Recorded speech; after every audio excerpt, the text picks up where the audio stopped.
પ્રાર્થના સંદેશ ન્યૂઝમાં આપનું સ્વાગત છે। શિનોરના ટિમ્બરવા બાણજ વચ્ચે નર્મદા કેનાલ પર લીલાછમ વૃક્ષોનું નિકંદન, તંત્ર મૌન, મીડિયાને જોતા લાકડા ચોરો થયા ફરાર। ટિમ્બરવા અને બાણજ ગામ વચ્ચેથી પસાર થતી નર્મદા કેનાલ પર ધોળા દિવસે લાકડા ચોરો દ્વારા લીલાછમ વૃક્ષોનું નિર્દય નિકંદન કરવામાં આવી રહ્યું છે।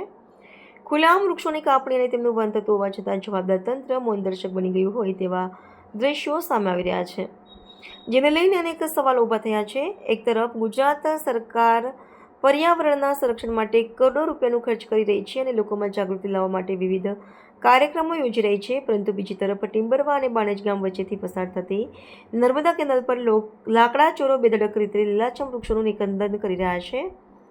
આ ગેરકાયદેસર પ્રવૃત્તિઓ દિવસ દાડે ચાલી રહી હોવા છતાં કોઈપણ પ્રકારની કડક કાર્યવાહી કરવામાં આવતી નથી, જે જવાબદાર તંત્રની કામગીરી પર ફ્રેશ ચીન ઊભું કરે છે।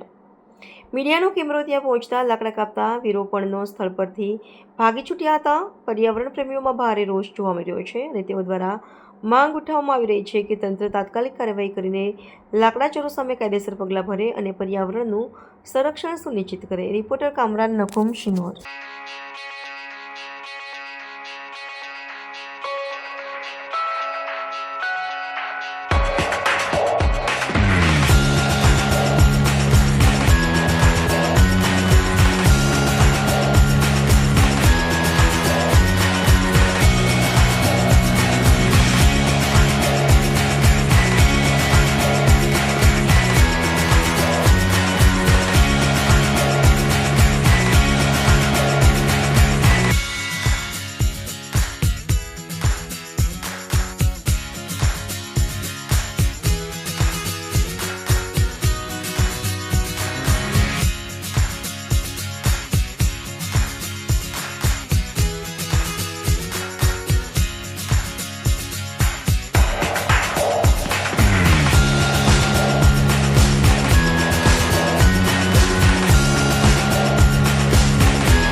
સંદેશ ન્યૂઝની તમામ લેટેસ્ટ અપડેટ્સ માટે ચેનલને હમણાં જ લાઈક, શેર અને સબસ્ક્રાઇબ કરો।